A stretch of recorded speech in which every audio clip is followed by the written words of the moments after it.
Well, I think because the government is growing so much so fast, the movement has to keep pace with it. You know, our liberties, our freedoms are under assault from the government, and there are a lot of Americans that don't want that to happen. They value, you know, what we have in this country and don't want to just give it up without a fight. All right, now the unemployment rate has been in the 10% range for some time. Where do you see it going in the future? Is it going to hover there, or do you think it's going to go? Well, unfortunately, it's going to go a lot higher. And it already actually is closer to 17% if you use the correct statistics. But unfortunately, it's going to get a lot worse. You know, as long as the government is expanding, the economy is going to contract. We can't have jobs without capital, without resources. And the government is taking all those resources away and using it to pass bigger government programs and spend more money. And so that's undermining the economy, and that destroys real job opportunities. The Robert Sanders from the Washington Post wrote a week ago Monday.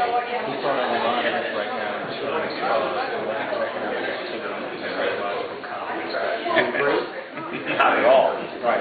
It has nothing to do with confidence. It has to do with, you know, production. It has to do with savings that we don't have. It's too much government. I mean, in fact, if anything, most Americans are still overconfident. They don't realize how bad it's going to get. Well, you said previously you had some concerns about the commercial real estate market as well, having a similar meltdown. Well, commercial real estate is in trouble because people borrow too much money to buy and overpay for commercial real estate, particularly if it's some of the retail space. Americans are going to be spending a lot less shopping, and so the rents are not going to be there on some of these retailers. A lot of the office space, a lot of the office tenants are just not there. So I think commercial real estate is in trouble in that respect. You're not going to have the rents that you want. If your debts are short-term, they're coming due. When interest rates rise, as they inevitably must, that's, you know, the final nail in the coffin. So, you know, and residential real estate's not going to be going out. I mean, it still has a ways to go. So you said you had some concerns about Mr. Bernanke.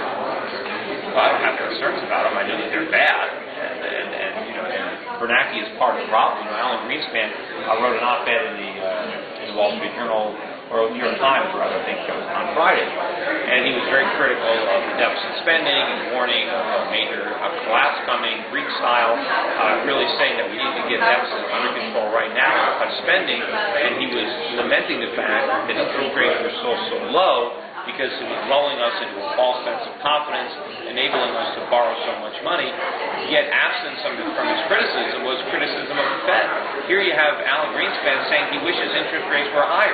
Well, why don't they just raise them? Why doesn't he criticize Bernanke? The problem is he can't, because Bernanke is doing exactly what he did. And so we need higher interest rates. We need to tackle these debt problems right now, and we need to get rid of the source of the debt, which is all the government spending. The government has to stop spending so that we don't have to borrow. Now, a lot of the job growth in Connecticut for the last 15 years has been related to continued expansion. You're not sure unless something's wrong. Where do you see the future of job growth going once the economy rises? Well, it's going to have to go towards real businesses, to manufacturing, what built the state.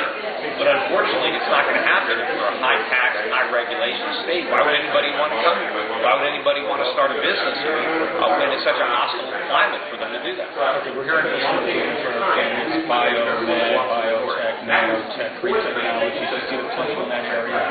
There's potential in a lot of areas. It's not up to the governors to try to figure out which businesses will succeed and which will fail. If they could do that, they wouldn't be governors. They'd be out there in the capital markets, in the venture capital markets, making a lot of money. But what the government needs to do is have a level playing field, and in fact, a playing field with as few obstacles and roadblocks as possible, so that whenever businesses can succeed, will succeed here in Connecticut as opposed to another state or another country. Well, it's a 5-year plan, the Soviet Union. They don't work. I mean, yeah, it'd be great to double our exports in 5 years, but how are we going to do it? We're not going to do it with all the taxes and all the regulations that he's imposing. Our exports are going to shrink. Yeah, we need to export a lot more, but we can't have a plan for that. What we need to do is create an environment where production can flourish, because that's what you export. You don't export a lot of services. You have to export real stuff, and we have to make that, and we need capital for that. And so we need higher savings, we need lower taxes, we be fewer regulations. That's not the direction we're going in now. We're going in the opposite direction. So he says he wants more exports, yet his policies are waging a war on the companies that would produce those exports. If we were living in a communist country, then progress would be good if we were moving to freedom. But if you start out as a free country and you're progressing to socialism, you're moving in the wrong direction. Well, I'm concerned about Republicans and so-called conservatives who don't understand the concept of progressivism. And some of our own Republicans are progressive. So how are you going to fight that and educate? Because you can't do what you want to do without soliciting help from a lot of other people. Yeah, I mean, I don't want to progress. I want to regress back to where we were. Which is because we started off in a good place. But are you going to call it progressivism? Well, no, I just call it freedom and liberty. I mean, I want to restore sound money, limited government, constitutional government. I want to embrace capitalism. I don't want to abandon it like George Bush did. No, but what I'm saying, you don't want to brand them as being progressive. No, I don't use that term. I mean, I don't think most people even use that term, progressives, anymore. I think that's the problem. Yes, Hillary's right. Yeah, Hillary did. Well, it's run amok, and without us knowing about it. Now we have the problem of dealing with it. But I don't know, I don't know, and they like to call it progress, when you embrace failed socialist ideology. No, it's not. I'm against it, but I want to see some other people call it for what it is and fight against it.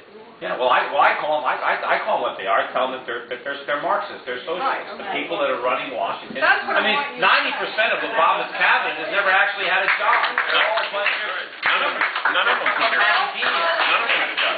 The whole and they're treating this whole country like a giant social experiment. Only they don't realize that the experiment has already been tried and failed all over the world.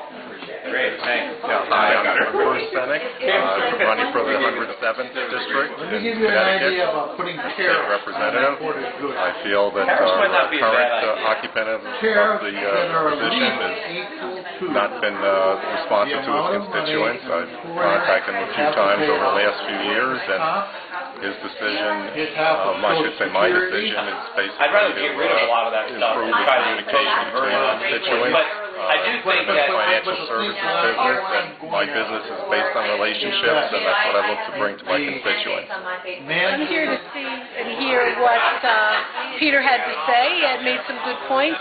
And I think that he might be the way to go. Somebody's got to win this year, and I think it's going to be him. Thank you.